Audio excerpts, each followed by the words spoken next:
네, 코스닥이 1% 이상 하락하고 있습니다. 코스피도 약세고요. 오늘 이 파란 물결 속에 어떤 기사를 우리 주목을 해야 하는지 아주 굵직한 이슈들이 많습니다. 경제신문 조간신문 같이 읽어보시죠. 부대들 경제신문을 읽는다. 한국투자증권 아이뉴스타울의 김건희 사장입니다. 안녕하세요. 네, 안녕하십니까? 네, 최근에 많은 업종 가운데 그래도 훈풍이 불어오는 게 면세업계입니다. 네, 그렇죠. 사드 먹구름 거쳤나? 오늘 머니투데이에서 주목을 하고 있네요. 깜짝 실적을 발표한 면세업계.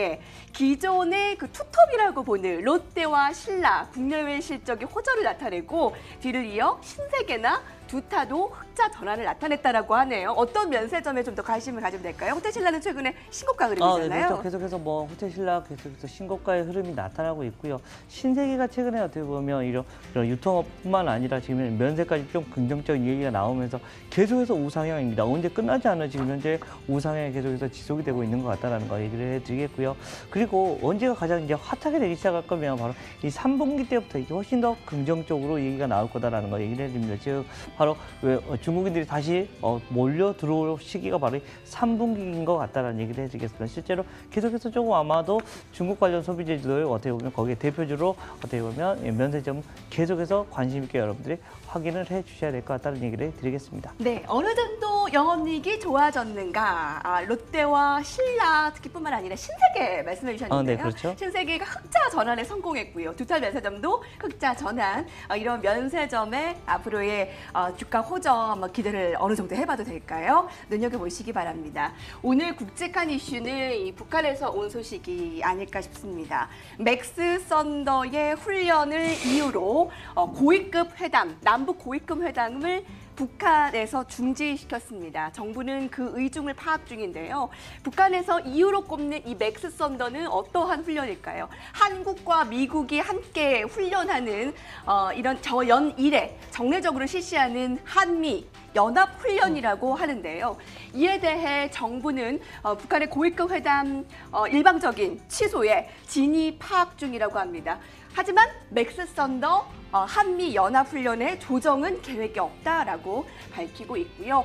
북한 측에서는 맥스 썬더 훈련에 대해서 이번에 아주 화해적으로 평화적으로 한 판문점 선언에 도전하는 것이라며 비판의 움직임을 내비치고 있습니다. 한미도 지켜볼 것이라고 이야기를 했는데요. 자, 조금 더 명확한 사유와 표를 자세하게 보겠습니다. 북한의 고위급 회담, 이 무기한 연기 통보에 한미 훈련 반발의 목소리를 내놓고 있는데요. 남북 고위급 회담 중지하지 않을 수 없었다라고 북한이 내비치고 있고요. 판문점 선언에 대한 노골적인 도전이자 한반도 정세 흐름에 역행하는 고의적인 군사적 도발이다. 미국도 북미 정상회담 운명에 대해 심사숙고해야 할 것이다. 자, 하지만 우리는 회담 계획을 계속 세울 것이다라며 미국 백악관 측에서는 즉각 대응을 자제하고 있고요.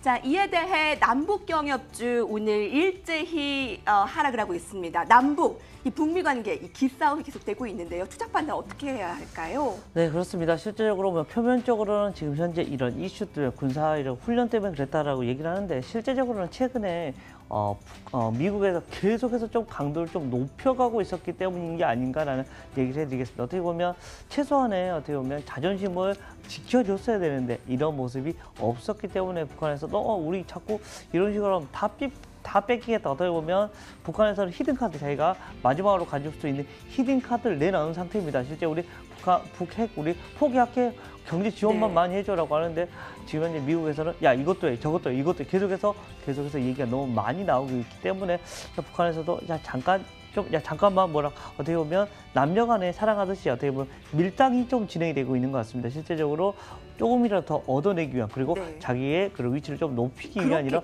방안이 아닌가라는 생각을 할 수 있을 것 같고요. 실제로 대북 관련주들도 지금 오늘 아침에 살짝 빠졌다가 어떤 느낌이 드냐면 다시 조금씩 올라와 주는 모습이 나오는 것 같다는 얘기를 해드리겠다는 거. 실제적으로 여러분들이 대장주인 어떻게 보면 현대건설의 주식을 보면 아실 거다라는 거 얘기를 해드리겠고, 아마도 현대건설이 좀 안정적으로만 나오면 다른 종목들도 대부분 다 안정적인 흐름을 아마 펼쳐질 수 있지 않을까라는 얘기를 해드리겠고요. 어떻게 보면 하나의 그냥 남북 정상회담이 아니라 고위급 회담입니다. 이거는 언제든지 다시 열 수 있는 것 같고요. 북미 정상회담을 깼다 이런 게 아니라 작은 하나의 그런 트리거를 만드는 것이다라는 얘기를 해드리겠습니다. 남북 고위급 회담을 북한에서 일방적으로 취소했습니다. 자, 그에 따라 이 북미 정상회담에 혹시 영향을 미치지 않을까? 아직까지는 그런 움직임은 그렇죠. 없죠. 6월에 북미 정상회담을 기대 움직임은 그대로고요. 남북 경협주도 오늘 하락으로 출발을 했지만 좀 낙폭을 줄여나가는 그런 모습에 좀 주목을 하고 있네요. 여러분들이 가지고 계신 종목들은 어떠한가요? 최근에 신흥국 위기설 얘기 많이 나오고 있는데 한국에는 어떠한 영향을 미칠까요?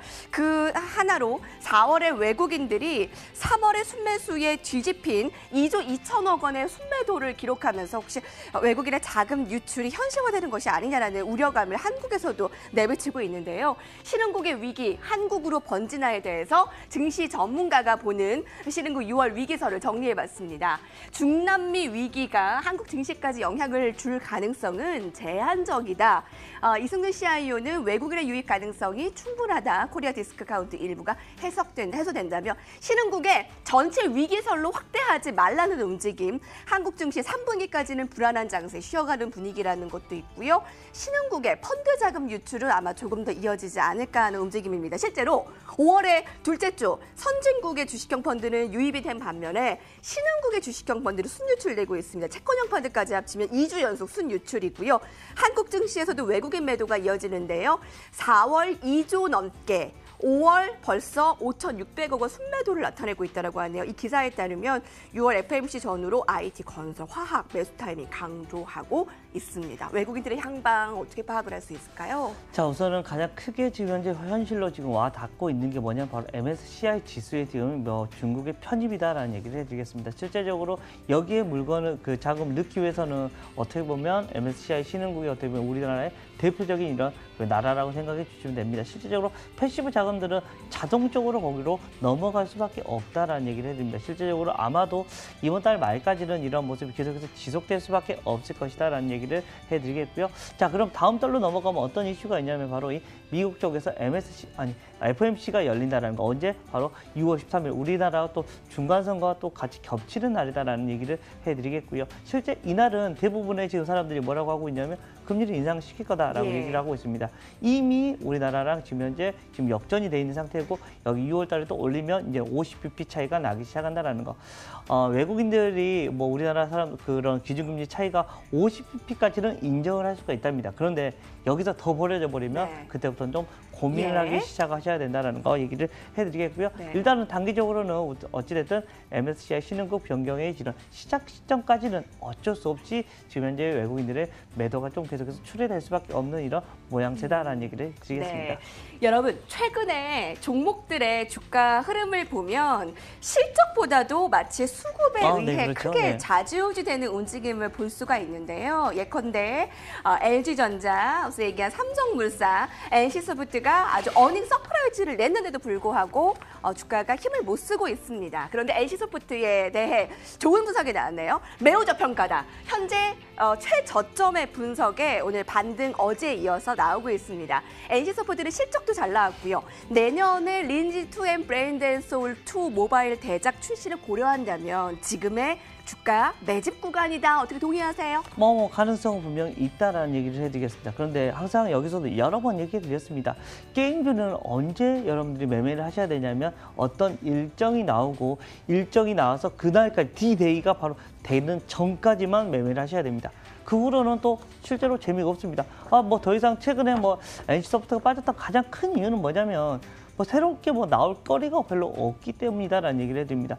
물론 밸류에이션의 입장에서는 어떻게 보면 이제는 리니지 M이 나오기 전 수준까지 내려와 버려서 야 너무 싼 거 아니냐라고 얘기를 합니다. 그렇지만 시장에서 이런 수급이 붙어질 때는 언제냐면 리니지 M이 야야 나온대 하면 와 이런 식으로 붙은 것처럼 어떤 새로운 이슈, 어떤 새로운 게임이 나오기 전에 이때가 가장 중요하게 어떻게 보면 게임주들을 매매하실 시점이다라고 여러분들이 생각해 주셔야 될 것 같고요. 좀 중장기적인 투자 관점이라면 지금 가격은 워낙 이런 가격 다운이 많이 됐기 때문에 충분히 가능한 구간이다라고 생각해 주시면 될 것 같습니다. 지금 가격 다운이 어느 정도냐면 리니지 M이 출시되기 전까지 하락했다라고 합니다. 그래서 밸류에이션이 현재 최저점이다라는 증권사 분석에 오늘 관심을 갖게 되네요. 여기까지 봅니다. 부자들의 경제신문에 있는다 함께했습니다.